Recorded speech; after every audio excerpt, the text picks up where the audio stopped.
Hi, everybody. Happy Tuesday. Welcome to Big Blue Kickoff Live, presented by Cadillac, the official luxury vehicle of the Giants. I am John Schmeelk. He is Paul Dottino. We're taking your calls at 201-939-4513. Hashtag Giants Chat on Twitter. Pearson, grab me a water when you get a chance. Thank you. I appreciate that. And we are going to talk about what happened at training camp practice today. Second consecutive day of practice, Paul. Second consecutive day in pads. Yeah. And it was a hot one, my friend. More so than yesterday. I mean, it really was a scorcher out there. And, you know, two things that have a result of a scorching day like that. Number one, obviously, you're just sweating bullets and you're drinking as much as you can. The other thing is it really tires you out. The longer you're out there in that kind of heat, the more it saps your energy and just drains you. But I thought it was a relatively good practice. Not a ton of highlight plays early on, but then some more later on in the practice. Bottom line is these players get a breather tomorrow, John. They don't have to go out there on the field tomorrow. They don't go back out until Thursday. Yeah, basically what Brian Daboll has always done. He won't have these guys practice for more than 3 consecutive days. So this has been the third consecutive day of practice. So 2 padded. The first one was just shells. They'll be off tomorrow. Then they'll be back at it again on Thursday, Friday. And Saturday, we are happy to be in the very air-conditioned Hackensack Meridian Health Podcast Studio. Keep getting better. So, Paul, a couple pieces of news from practice today. Yes. Malik Neighbors did leave practice with an injury. As you can see from all the beat reporters out there, they're saying it was a shoulder injury. All I could tell is that he was holding something upper body. Yeah. So Giants have not made any announcements on that, but the beats all seem to be reporting that it does not appear to be serious, or does not appear to be a lot of concern about it. But it is worth noting that he did go down during a run play during practice and was helped off the field. To give people an understanding of what we look for when we're here and there is an injury that occurs, usually if you see a player very angry when he slams his helmet down, or if he leaves the field on a cart, obviously, or if he leaves with a towel over his head, and you can see him visibly angry and demonstrative and upset, chances are it's probably more serious. But when a player is able to walk off under his own power and does not look like he's visibly very agitated, usually that means the injury is more of a minor concern and not very serious. So Neighbors did come out of practice, did not participate in the latter half. But again, I did not get the opinion from watching him that he seemed very animated or upset about it. And that's about the only sniff that I could possibly add to this. That's the kind of thing you learn from experience from watching these things. Yeah, so hopefully he's okay. Something to keep an eye on. We're not going to hear from Brian Daboll again until Thursday morning, so right. I imagine we're not going to know anything until then. Jalen Hyatt still not back there doing team stuff. Right. Wanda Robinson also got the day off today right. again after that collision a couple days ago. So that's kind of where they are injury-wise, but you mentioned, Paul, not a ton of highlights. Well, another Scatterbo. Oh, and Cam Scatterbo did not practice today. Right, he's sore, lower body soreness. Yes, and I believe he did do individual though, right? Yeah, but that was it. But he did not do team. No. That's correct. So not a ton of highlights. Again, it was a lot of early down stuff, first and second down, running the ball, and then some play action stuff. Just not a ton of passes down the field. So not a ton of wow plays. No, not really. First half of practice, John, in the team drills, there was a nice play by Wilson who rolled out to the right and hit Daniel Bellinger for a touchdown. In the first half of practice, I thought that was the one flash play. Right? And I thought it was just a really good play action fake. It was. Wilson really sold it. He hid the ball when he rolled out, and someone clearly thought it was a run because Bellinger was wide open in the end zone. Well, again, sometimes there are miscommunications. There may have been a miscommunication in the secondary. Maybe someone was supposed to pick him up. We don't know. Maybe it was just because of the fake, but it was sweet. And of course, Bellinger hauled it in. I thought about midway through, Tyrone Tracy had a nice run behind Evan Neal. He cut it back to the right, correct? He went for about 40 yards. Mm-hmm. Really nice play. And it was Neal, who, by the way, did speak to the media. We'll get to that in just a bit. Neal clearing a pretty nice hole in the run game, which is what he does. And Tyrone Tracy talked about it, how he moves stuff, is what he said. I believe he was going to use a different word, but decided to land on stuff. And by that, he means people. Evan Neal spoke to the media today as well, Paul. Just a large man. He said that's what gives him his advantage, his strength. Mm-hmm. We saw him hold up against an Elijah Chapman bull rush during pass rush one-on-one stuff. And he's just a large man. He moves people. And that's going to pay dividends in the run game, especially at guard where he is now. Folks, I will say this, for all of you who've been down on him, and understandably so, he's had injuries, he's been inconsistent, I get all of that. The one thing about Evan Neal so far during this offseason is that, according to the coaches and his teammates, and now according to him, because we finally heard him speak today, he's all in on doing everything he can to resuscitate his career. And if it means moving to guard, whether it's left guard or right guard, he is all in. He said all the right things today during his media session, John. In fact, I thought it was probably his most pleasant, most effusive media session maybe that he's had since he's been here. I mean, I've always thought Evan does a nice job with that stuff. I never thought he had bad media availabilities. You're not the first person that have said that to me today. I've always thought Evan's done a nice job with the media, to be honest with you. So, but yeah, I think he's very comfortable. I think he just wants to look. He knows they didn't pick up his fifth-year option. Right. He knows this is the last year of his rookie deal. He knows he has to play well, and I think he's trying to be a good teammate, which is what Brian Dable said he was when they asked him to move to guard. There was no complaints. There was no hesitation. And I think he's just trying to show that he's all about the team. And look, if he knows he can succeed at guard, have you seen what guards have been getting paid in the National Football League? Pretty good money. Yeah, $20+ million a year. So, yeah, if he becomes a really good guard, that's a win. So, yeah, I don't want to ever say that Evan Neal was poor to the media, but he seemed a little bit more relaxed and maybe a little bit more energetic today than what he usually was. And again, justifiably so, because he's doing a nice job. Some other plays maybe that we saw late in practice. I had 3 or 4 others that I marked down. Yeah, go ahead, please. I had Wilson on a right rollout to Smith-Morset, made a diving grab down near the goal line. That was pretty good. Dart hit the Jordan Humphrey in the right corner of the end zone. Well, another back shoulder for you. That's the Paul Dottino special. Well, you think I'm not going to mark that down? I know. Well, you didn't call it a back shoulder. That's why I had to call it out. I was about to say it was, I believe Art Green was beaten on that back shoulder. He was there, because it was a back shoulder, he couldn't make the play. We've seen, I think that's probably been Dart's most consistent throw since he's gotten here. He seems to like that. Next time I get a chance... He did a lot at Ole Miss, so it's not surprised. It's on his college tape. Next time I get a chance to just meet with him for a minute or two, I want to talk to him about that, because it's a beautiful thing. I also liked, let's see here, Tommy DeVito had a touchdown pass in the corner of the end zone to Cambry. That was late. I thought that was nice. Yep. I also had a really terrific pass breakup. I'm sure you had this one too, John. This was Banks on a Winston pass to Dulcich. Yep. Banks knocked it away. That was really well-timed. Beautiful, beautiful pass. That was left sideline, yep. And then the last one that I wrote down that was kind of a splash play, at the very end, Wilson hitting Darius Slayton for a touchdown. Flott was right there. Crossing along the end of the back of the end zone. Flott was right there. And Slayton went and reached down, made the catch for the score. Yep. Those were the highlight plays for me today. Those are my highlight plays as well, so I have nothing to add to that. I was watching the O-line, D-line one-on-one, so I'll give you some of my highlights from that. I mentioned that Neal had a good rep against Chapman on that bull rush. Then, unfortunately, he got Abdul Carter one-on-one a couple times. Oh, well. Where they put Carter in it at defensive tackle. It wasn't like these dominating, quick, Neal did not have a chance type of deals, but Carter did work his way past him on a couple of those. And they kind of high-fived afterwards. I think there's a respect between those two guys. So it was good to see him. If I'm Evan Neal, I'm thinking, aren't they not playing tackle anymore, so I don't have to see guys like Abdul Carter? Wasn't that the whole point of this? What are they doing? They're moving him. See, now, but again, that's how my mentality is probably different than an NFL player. I'm sure he was like, yeah, this is great. I get the challenge. I get to face the best guy here. I'm thrilled about it. So they had a good back and forth on a couple of reps. Jermaine Illuminor and Brian Burns went against each other 3 times. Kind of a back and forth. Burns won 1 or 2. Illuminor maybe won 1 of them. So that was a fun back and forth. Illuminor had a good rep against Abdul Carter. He slowed him down. James Hudson was back and forth. Kayvon Thibodeau, again, used length and power a lot on his 2 wins late in the drill. I thought he had a couple good reps. John Michael Schmitz had a couple good stops. Nacho did get him once, but I thought he had a couple other good ones along the way. I mentioned Hudson. I thought Josh Azudu, Thibodeau got him on the last rep of the session on a quick inside move, and Azudu kind of just overset him outside a little bit. Otherwise, I thought Azudu had 2 or 3 really nice reps during the period. He was good.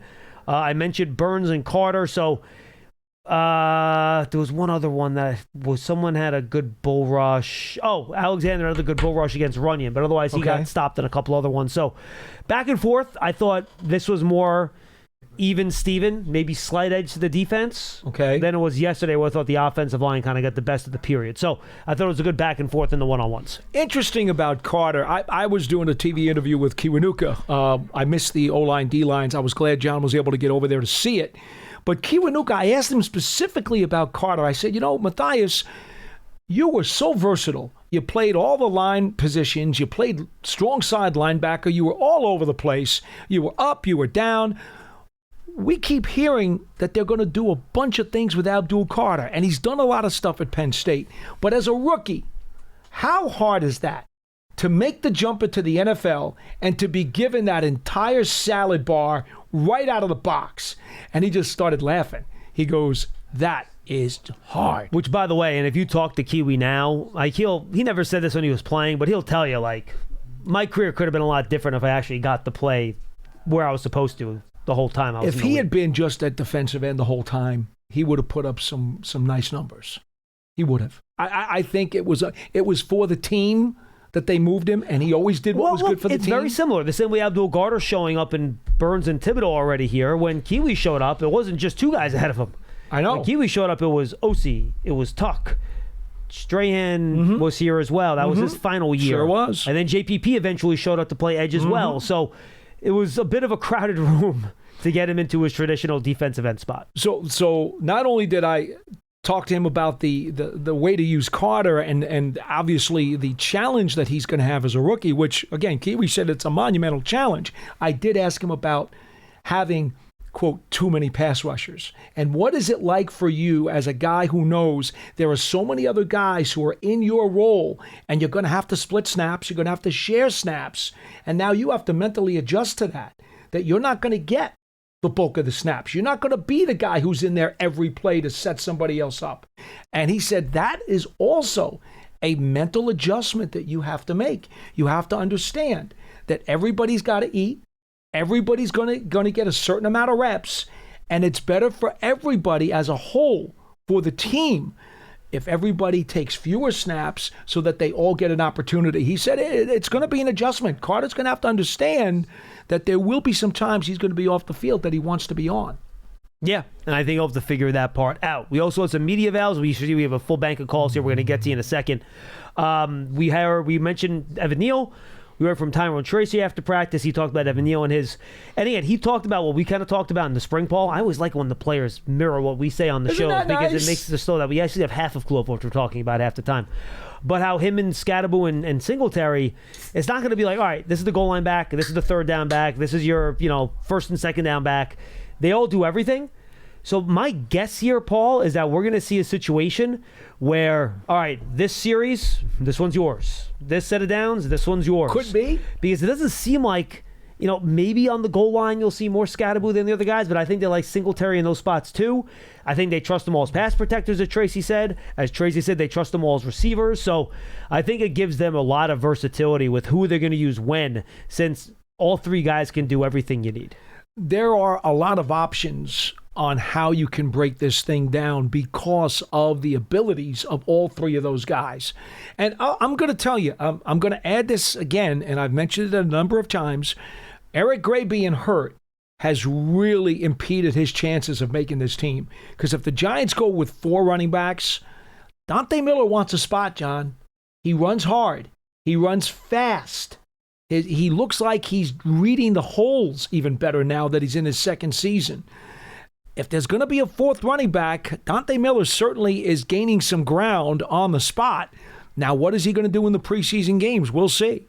I mean, are you married to 3 or are you married to 4? How do you feel? If I'm keeping 4 tight ends, I don't know how I'm keeping 4 running backs. That's going to be hard to do. Very hard to do.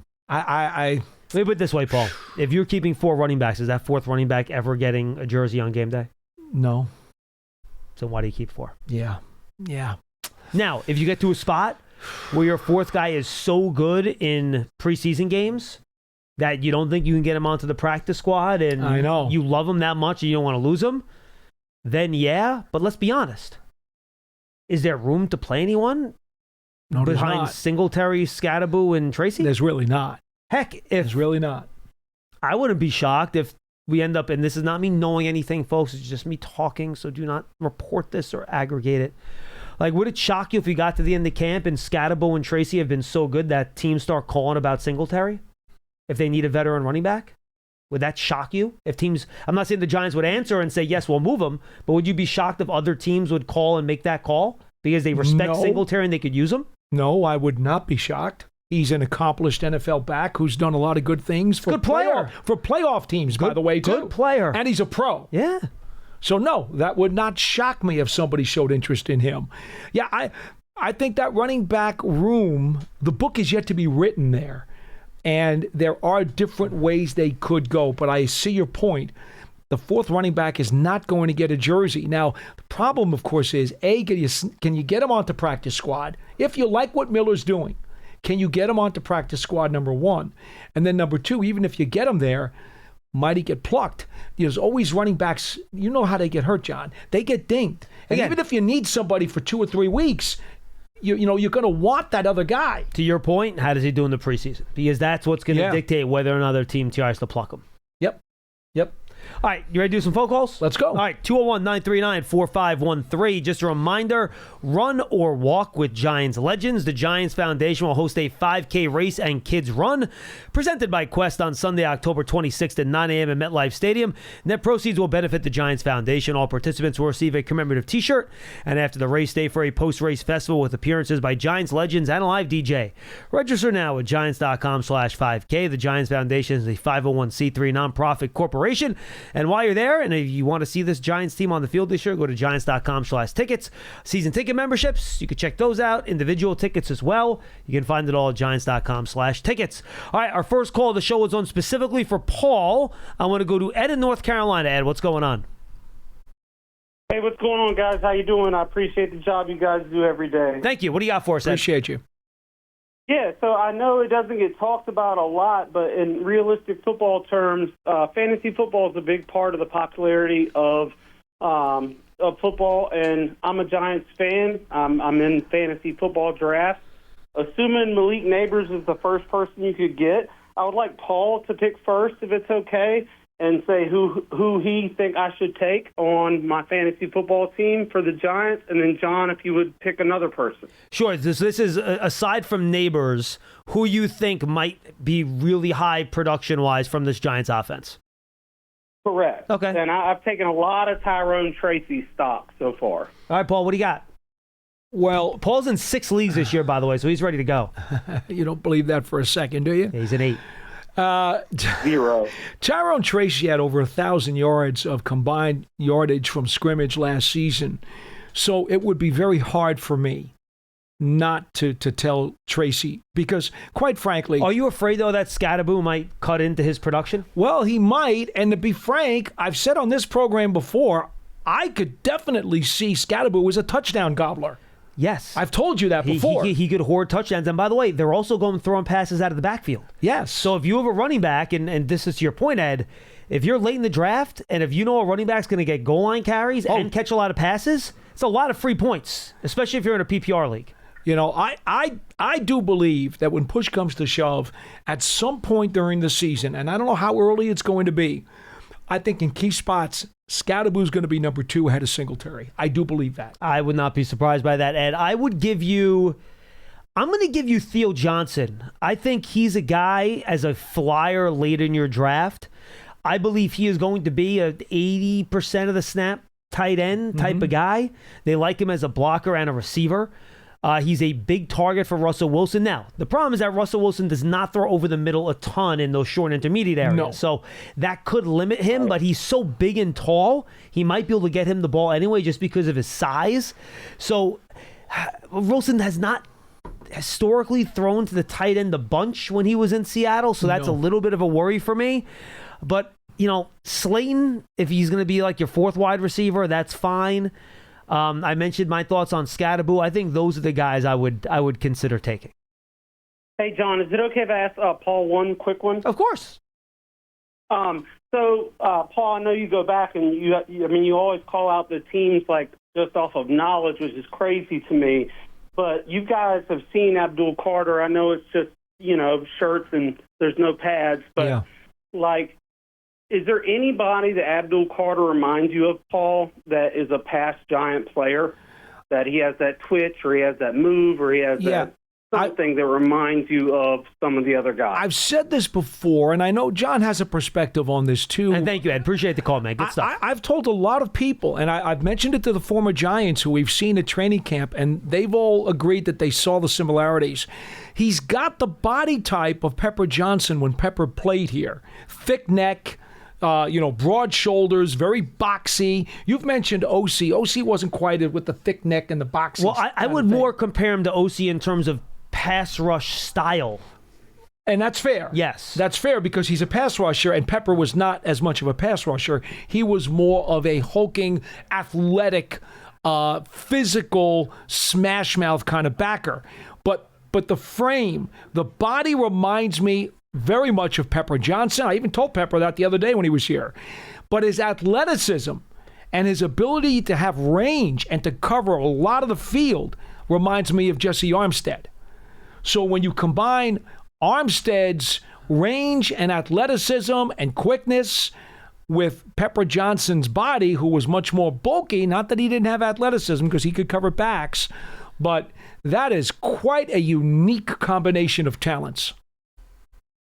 201-939-4513. 201-939-4513. Are you more of a full PPR league, half a point PPR leagues? What are you usually playing? Folks, he's really something, isn't he? No? PPR is points per reception? Yes! Yes, it is! It is points per reception. Hey! I got it! It's a high five. Nice! Oh, he does. That was a reach. How did you know that? That was a reach. That was really a reach. But at least I got it. I'm shocked and impressed. Well, maybe you are in leagues and you're just not telling us. No, there's no facade here on that one, John. I think there's a facade. No facade. One YouTube comment I want to get to quickly from Virtually Speaking Podcast. Mm-hmm. Should we be using neighbors on run blocking plays? Yes. You have to. Everyone's got to block, boys and girls. This is football. You out there, you're running the ball, number one wide receiver, you got to block. Like, sorry, you can't put guys in bubble wrap. They got to play football. I got a question for you. Do you want some nice running plays turning into big running plays? Do you want that extra 10 and 15 yards downfield when your running back has the opportunity to get into the second and third levels of the defense? Yeah, if you do, you better tell your receivers to block. It's pretty simple. Oh, I did not see this. This is interesting. From Aiden Fink. Good to see Paul Dottino get some throwing action today during practice when a couple balls went towards the sideline and need to throw them back into play. He says you throw a nice spiral, should be considered as a backup quarterback. Not happening. I didn't notice. I appreciate it, though. Did you have to throw the ball back to the I did. In fact, one of them, I had to go, I hit Tim Slayman, the equipment manager, and I knew it was too far away. The ball was wet and slippery, and I knew I wasn't going to get a good throw on it, so it was short. I landed a couple yards short, but it was a nice spiral.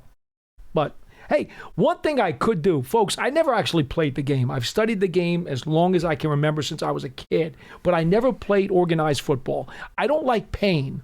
Okay? That's what it comes down to, John. I don't like pain, and the physicality of the game, while I love watching it, it's not something I ever participated in. Here's what I will say, though.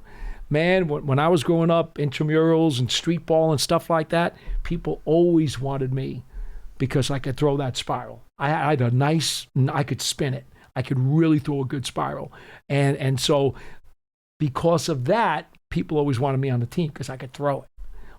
But that's a lot of years ago. I tell you what, when that ball does go to the sideline, there was a lot of pressure. Because everyone looks at you and they're waiting for you to mess up. Oh, I know. Oh, they just want you to have a bad throw, worse than anything in the world. And to your point, you're out there, you're sweating, you haven't thrown it all. No. And the ball is slick. I avoid, like the ball comes in my direction, I get the heck out of the way. I don't want any part of throwing that ball back. Because you know why? No good can come of it. Because your arm is never going to look good because people are watching Russell Wilson throw passes and Jackson Dart. And God forbid something slips or you throw a duck, you're going to hear about it for a week. I didn't want to throw it, but nobody came over to get the ball. I had to throw it. I know. But I will say one thing about that, though.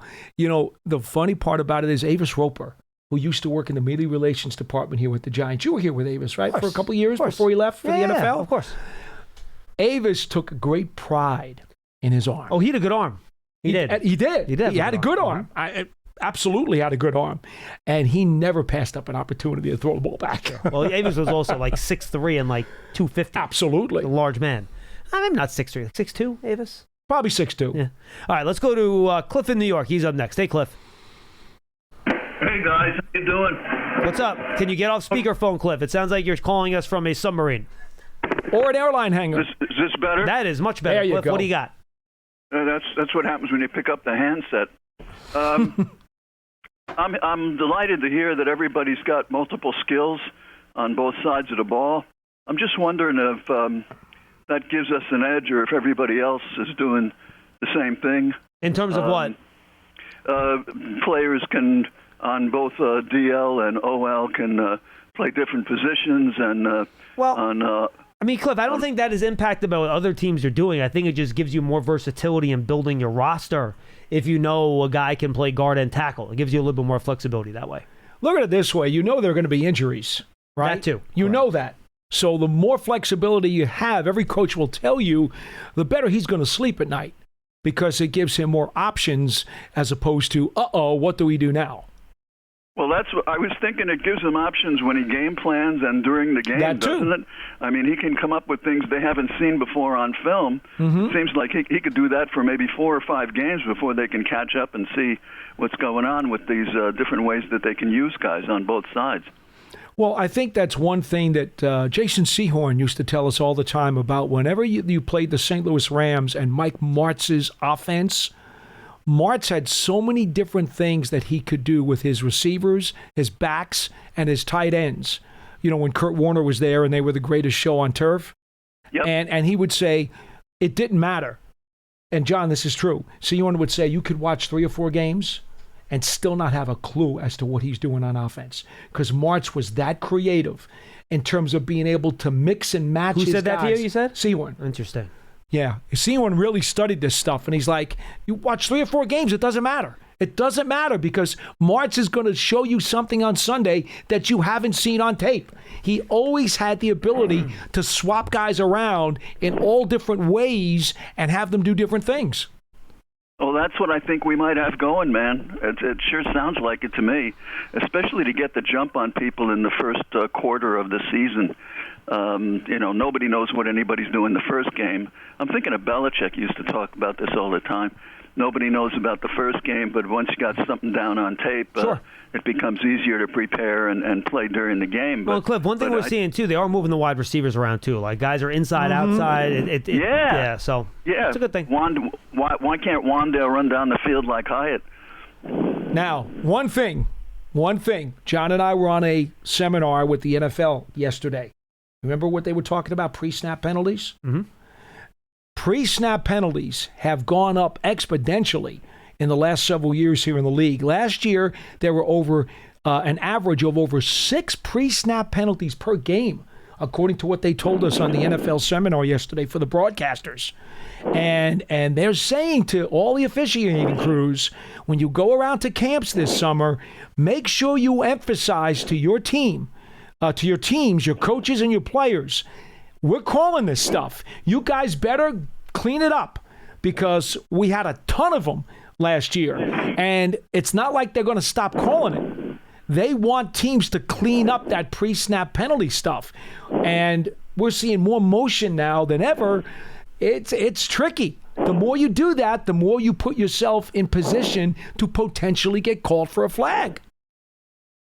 Well, I just like our chances to get the jump on people. And, people, by the way, talking about the strength of the schedule. When somebody's considered a good team, if not an elite team, they have a record of like 11-6 or 12-5.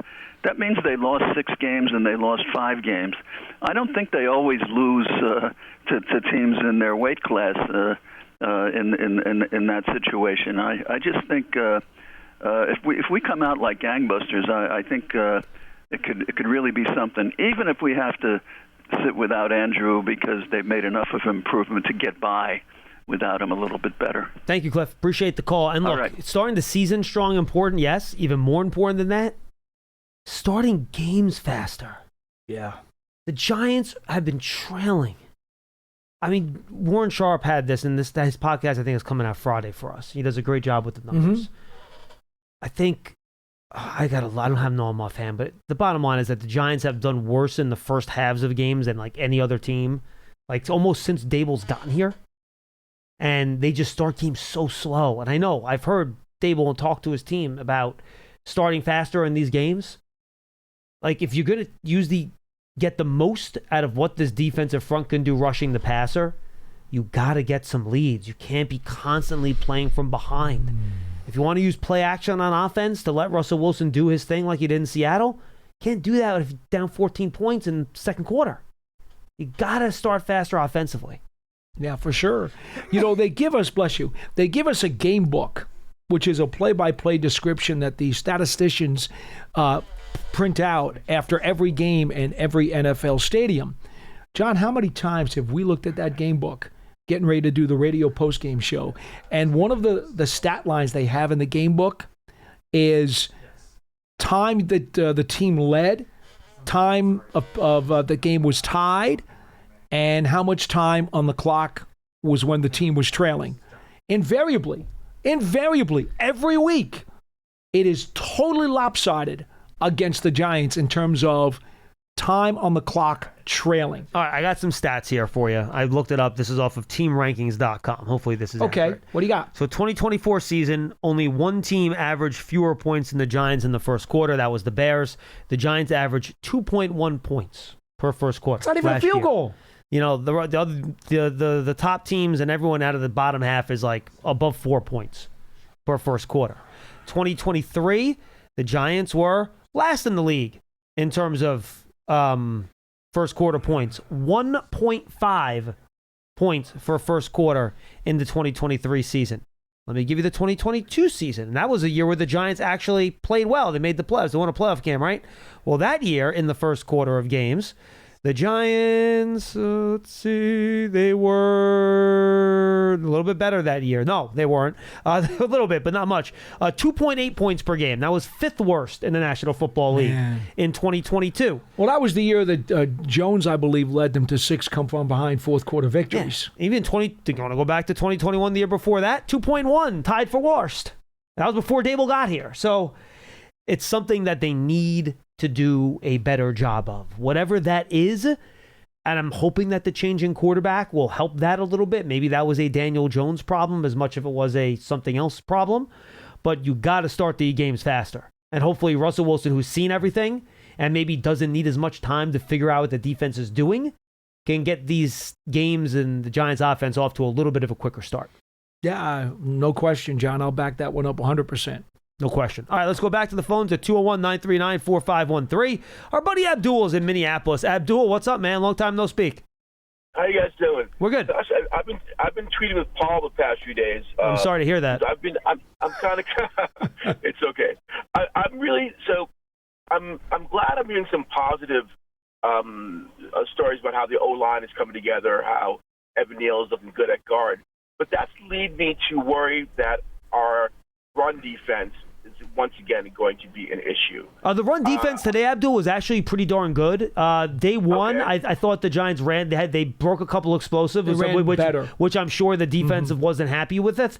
I think they maybe had 2 runs all of practice today that went for more than 10 yards. Maybe the run defense today was actually pretty good. Now, I would add one thing, Abdul. Brian Burns told us yesterday in his media avail. You were there for that, right? Yep. Yeah. He said to us, it's hard mentally because you want to get into the play and all you can do is contact and thud. And it's hard for these defensive players not to tackle. And the other part of it, too, I'll give you, Abdul, very briefly. Dexter Lawrence is not doing very much team stuff at all. No, he's not. So they don't have their best defensive tackle in there either. Anyway, I didn't mean to interrupt you. I apologize. Go ahead. Well, you guys just led me to a point of mine.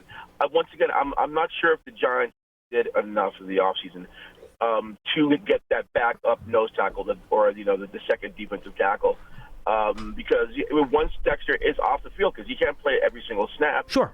There's a precipitous fall in talent from the defensive line, and we were all hoping that this offseason there would, and once again we're as you said, they can't really tackle, but I'm just really worried that might, because we have this great pass rush, but we can't use the pass rush if they're never in pass rushing situations.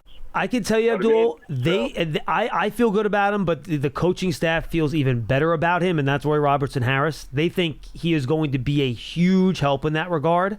I'm not sure if he's going to be the backup nose necessarily. I think he's more of like the 3 or 5 technique type of player. But he's Chris Canty sized. He's huge. He's gigantic. He's going to be good against the run. Nacho has been, he was the 3 tech last year. I think they're using him more as the backup nose in the spring. So I think that will give you a little bit more consistency at that spot. And then you hope Jeremiah Ledbetter comes in and he can help in that regard. Darius Alexander can develop as a rookie. I think he's probably, based on what Dable said today, he seems to be a little further along. I really haven't heard. I've heard that he's kind of struggling. He's not looking too well. Paul actually tweeted to me saying that he's improving. But I really haven't heard his name much. I've heard other people's, he's been pretty good. He's been pretty good in the one-on-one pass rush drills. He's shown off some really good power and length in those drills. And even Dable said today, he shows a lot of natural pass rush ability. I'd be lying, Abdul, if I was focusing in on him and what he's doing on these run plays and these rundowns. We're watching from the sideline. So a lot of time what's happening in the middle of the defensive and offensive lines, it's hard to see because the guys all mashed together. And you can't really isolate guys and how they're doing in there. Sure. So I'll be honest with you. I'm going to try to go back and watch some of the practice stuff tomorrow because we don't have practice. I actually have some time in the morning to get some work done. But I have not watched him in run situations yet, but he has definitely shown pass rush promise in those situations. I think the other guy who's kind of a sleeper here, and he has not done a whole lot so far, but he's got a little time yet, is still Jordan Riley. Andre Patterson likes him, John. Well, he better get moving. I forgot about that guy. Yeah, and the problem is, to this point, he has not really shined a whole lot in this training camp. It's a crowded room, so you better start shining. He better start getting it going. He's got the body to be the backup nose tackle, but he needs to consistently bring it every single time he's on the field. There's still a month or so to go. There are 3 preseason games to go. He better set the alarm clock off because Jordan Riley is going to have to, if he's got any chance of being that backup nose, he's going to have to make it happen now. Well, one more thing. Is it true that Elijah Chapman had some fullback plays today? Yeah, you know what? We had, thank you, Abdul. I forgot to mention that in talking about practice. Yes, he was used as a battering ram fullback, which I think given his stature, leverage, and strength, I think is a position that could work really well for him. Very interesting to see how that will turn out. And we did get 1 or 2 off-season calls about that, if I recall. I forget what callers called about it, but I mean, they hadn't used him there yet, but they did today. He had done some of that at SMU. Yep. And he wants to. He's eager to do it. Well, as a long-term Giants fan, there's certain years that you just have a gut feeling that won't turn out so well. I'm really excited about the energy that I'm hearing about and feeling and seeing so far in the first week of this training camp. And I hope it continues to grow and get better. All right. Thank you, guys. Take care. No, Abdul, always good to hear from you, man. Appreciate the call. Scott Young, this question off of YouTube again. You guys do a great job with the comments. Thank you for tuning in and putting your questions in there. Scott Young wants to know, Dexter not getting a ton of reps. How's the middle of the defense look against the run? That's been a very weak point. And that was similar to what Abdul just asked us. Today it was better. I thought the run defense today did a nice job. There was not a lot of room to move for the running backs in the middle of that line. So I think day 2 in pads better than day 1. We did not mention DJ Davidson earlier. He went down with an injury during practice. It looked like he limped a little bit as he came off, so he was a bit banged up today. He is bigger, by the way, than I've ever seen him before. But I did not see a helmet slam or towel over his head. So by the Paul Dottino injury meter, I think we feel better about that, right? I agree.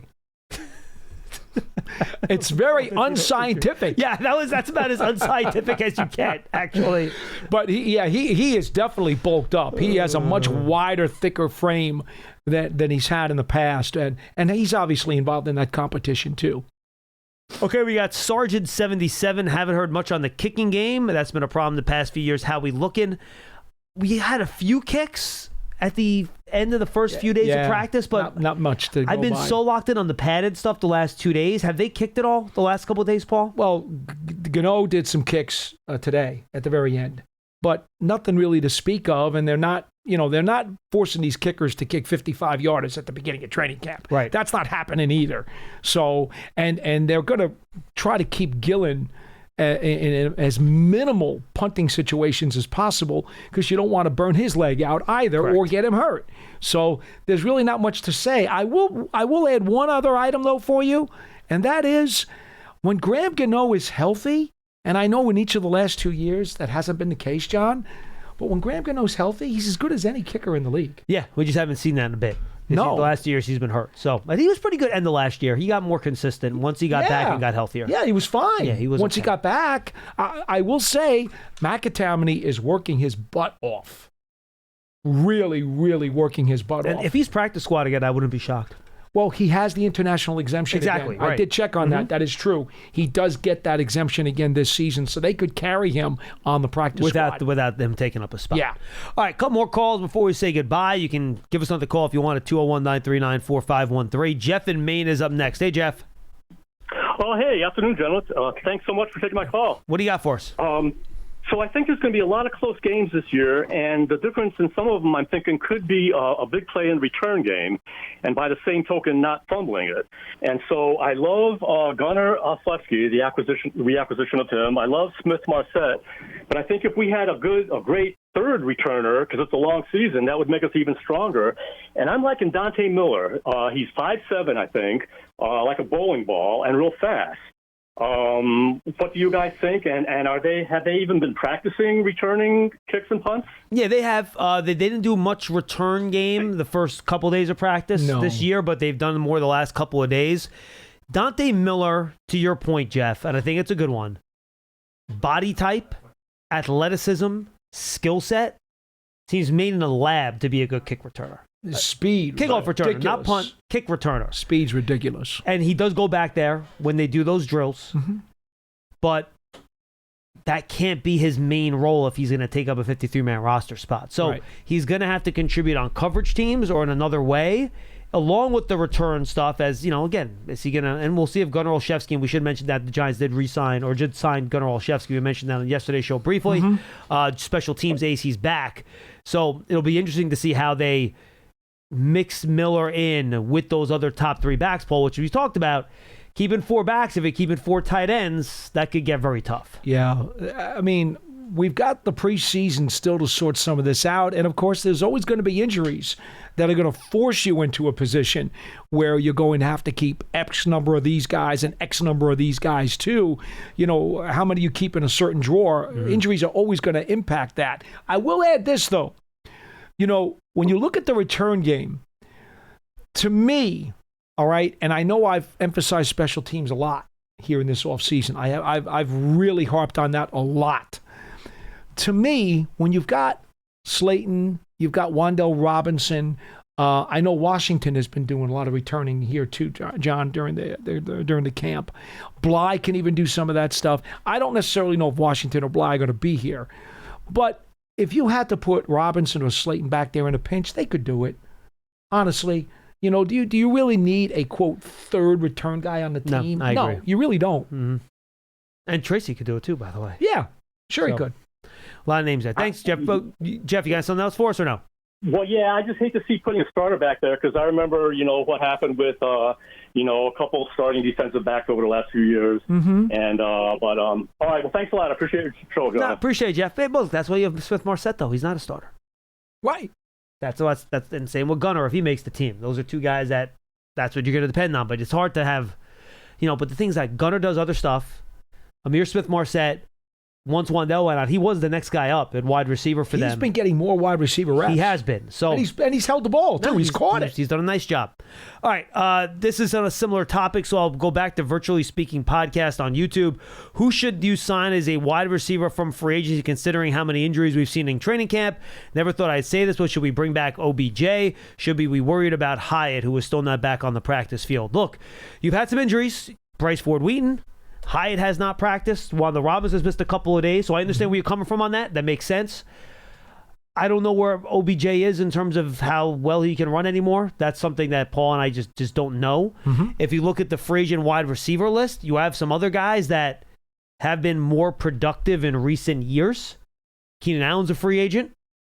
Amari Cooper's a free agent. I know we got a Gabe Davis call the other day. He's still a free agent. Nelson Aguilar, who's still a good player, he's a free agent. Tyler Boyd is a free agent. Mm-hmm. So you got a number of guys in there that have had recent success in the National Football League. So, look, could you think about picking up a receiver? Sure, I think they like their 4 undrafted free agents there. You have Little Joe Humphrey, you have Zach Pascal. I don't think you're at the point yet where it's a situation where your numbers are low to the point where you need to bring new people in. I think they're happy to split the reps among the guys that are here. I would assume the guys you just mentioned, John, are all going to be very selective yeah. as to where they go anyway. They don't want to be a depth piece on a team. They want to have a chance to play. Yeah, they're not coming in anywhere to be a 4 or a 5. They're going to want to be at least a 3. And make like the league minimum. Right. Correct. So you got to have 2 to tango, right? So you may say, wouldn't it be nice to add one of these guys, but they're not necessarily going to reciprocate that interest. So, and I will say this, by the way, I believe that one of the reasons Gunnar Olszewski was signed so quickly after Ford Wheaton got hurt is because the Giants wide receiver room has been banged up and he knows the playbook. Yeah. No, I agree with that. Good point.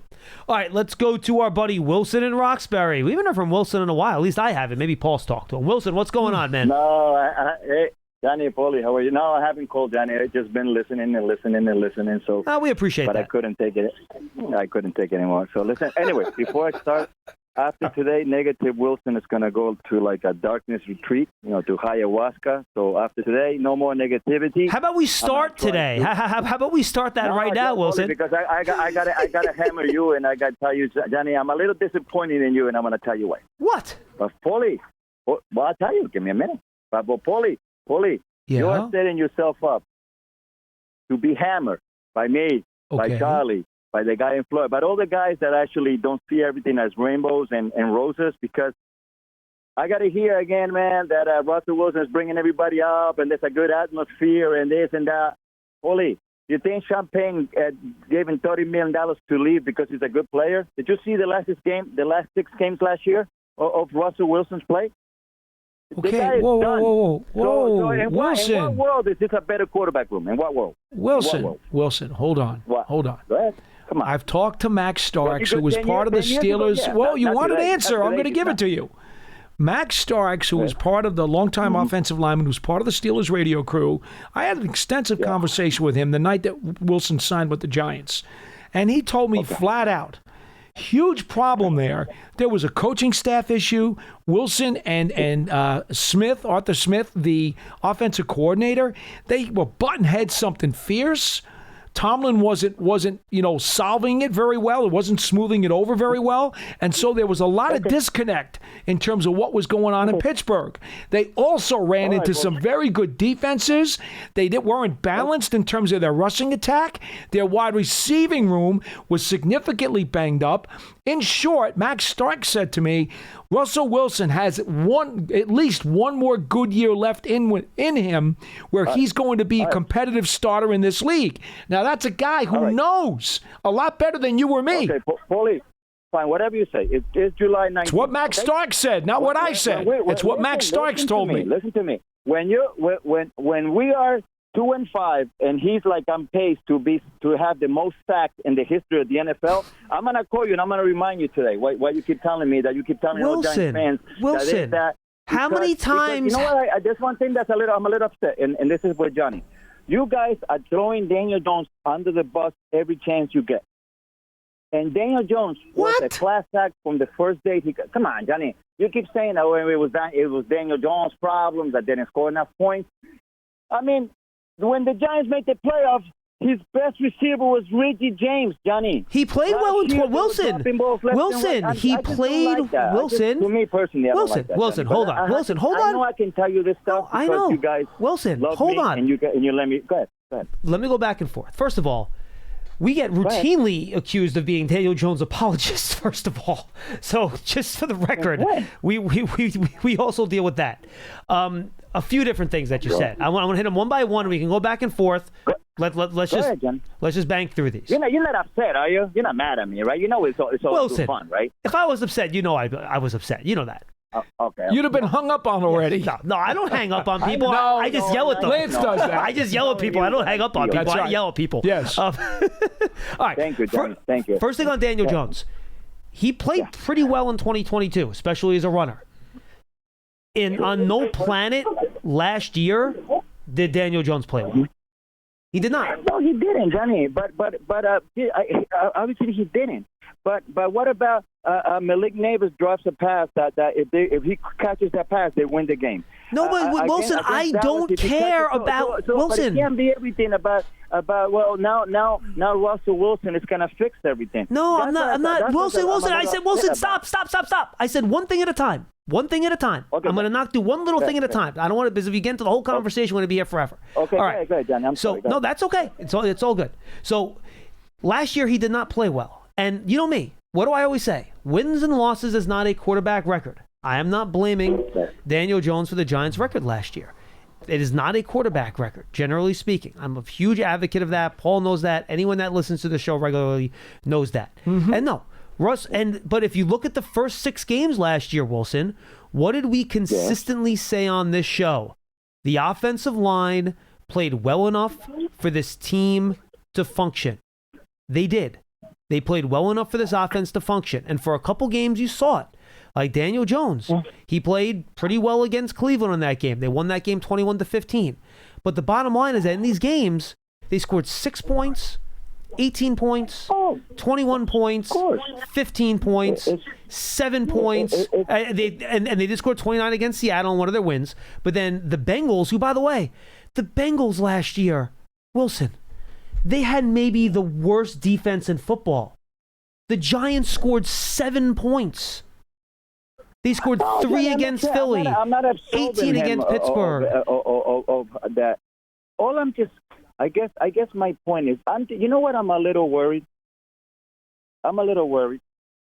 That Daniel Jones is going to win the Indy job. And I think he will, by the way. He will, and he will win games. Definitely he will. Yeah, I don't.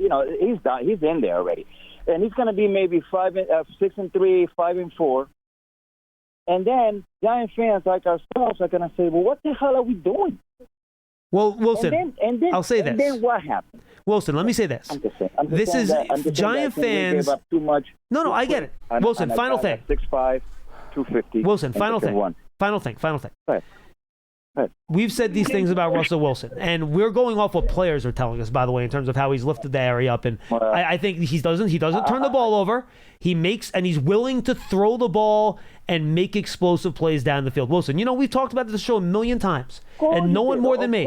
And Daniel just did not make enough explosive plays. He just did through the air. He did not make enough explosive plays. You expect more from Russell Wilson, but Wilson, let me finish. Stop trying to talk over me. Let me finish, Wilson. Hold on 1 second.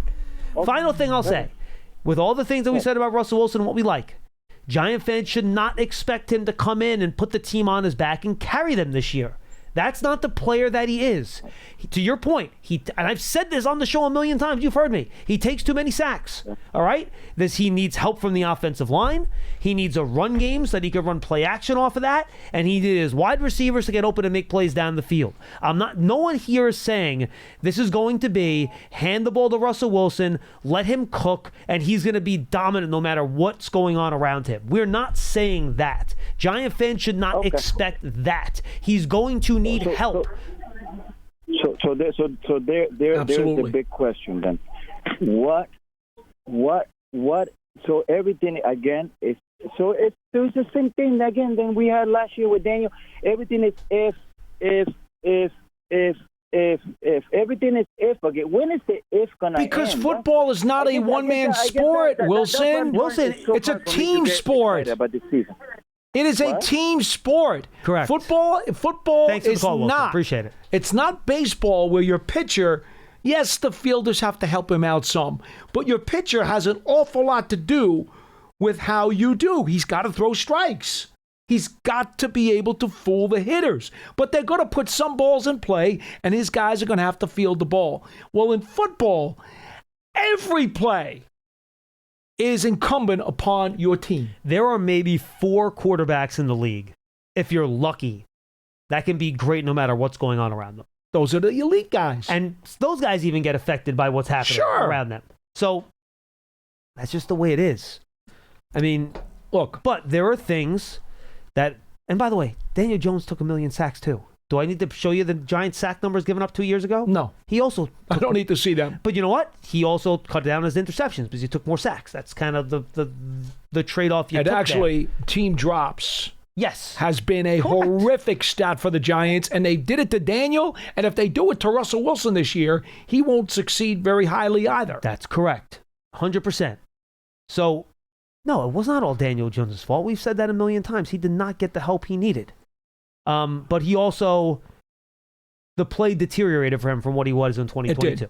It did. And I think the accumulation of hits and sacks and just all the pressure from the losses and the injuries, sometimes a guy needs a change of scenery. Yep. It's just the way it is. And I think it was time for him to have a change of scenery. And I love Daniel. I hope he succeeds in Indianapolis. I think he can succeed in Indianapolis. He's got a pretty good supporting cast there, to be quite totally honest with you. I think he's got some good players around him up there. I think he has a chance to do pretty well. But if you look even at Russell, and I didn't want to go through the full game log, I brought it up. But even in the stretch where Russell Wilson did not do so good last year, his not so good stretch of Russell Wilson was comparable to a normal stretch for what DJ gave you from year to year. The last 2 years at least, when he was healthy. Mm-hmm. And Wilson also is healthier a lot more than Daniel Jones. Stays on the field. That's true too. It's a big factor. So that's kind of how we're looking at it. I hope that made it clear, Wilson, that we're not, this is not us talking about Aaron Rodgers to the Jets last year, right? That's not the conversation we're having. No, we are not. That's not how, and if people think we're talking about it that way, we're not. We'll tell you right now. That's not how we've been trying to frame this, because that's not what this is. All right, Mike in Indiana. He's going to be our final caller today. You're going to wrap us up. What's up, Mike?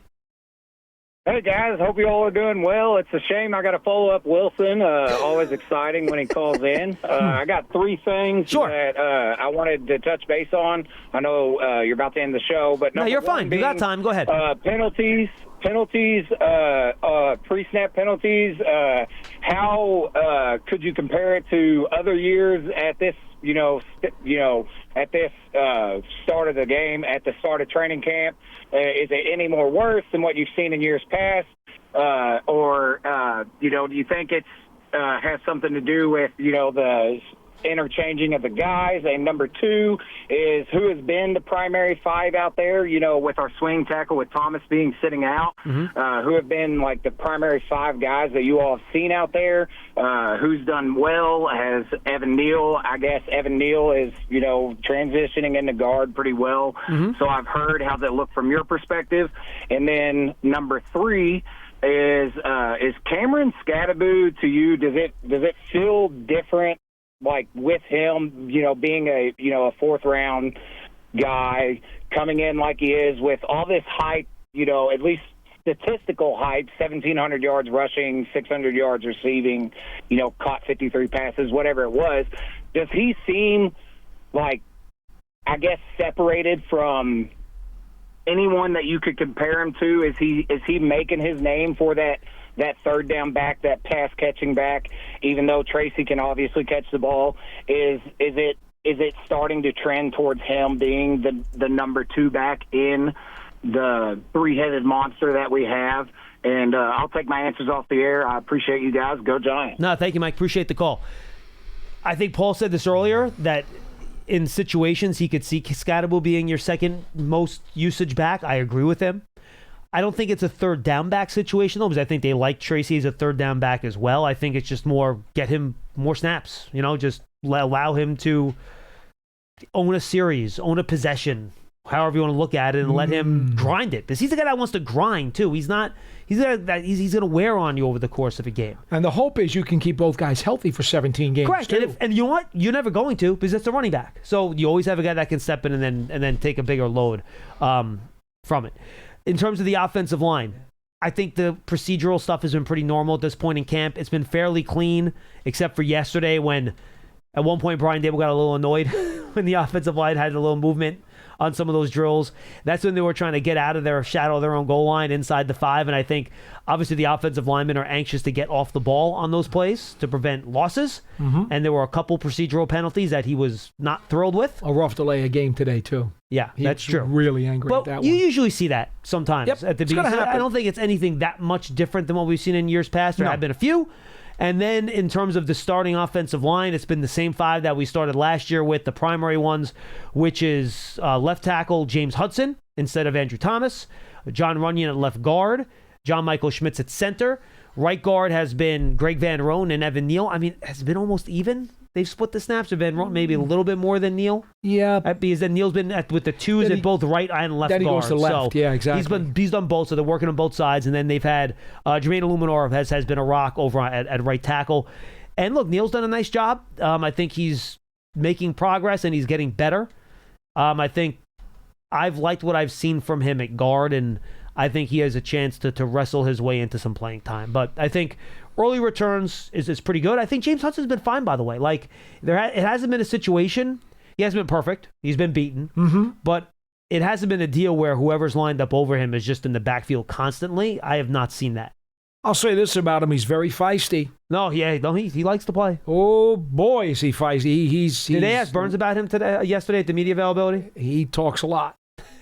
He talks a lot. He's very energetic, and the only thing that Brian Daboll said about Hudson in particular was that you love his edge, you love his energy, but you also got to make sure you keep it under control, because there are going to be times in the game where if you let that go overboard, it's going to hurt your team. And look, we saw that in the spring. That one time when the media was here, correct? And we did. There was a little bit of a brouhaha. So, all right, we started 5 minutes late, so we went 5 minutes late. Still got you an hour of content here on Big Blue Kickoff Live, presented by Cadillac, the official luxury vehicle of the Giants. Make sure you go check out the Giants Huddle podcast, folks. The newest episode with Jeff Fiegels from yesterday is up. Jeff and I have some fun. You know, Jeff, he's been on the show with us forever. It was good to talk with him. We play a little pronounced names of NFL draft prospects at the end of the show, which was always entertaining. Sadly, Jeff actually did pretty well with that, which was very disappointing for me. But he did. So make sure you go check that out. Giants Huddle Podcast, Giants.com/podcast, Giants app, or go to the Giants YouTube channel. Just search for Giants Huddle Podcast on your favorite podcast platform.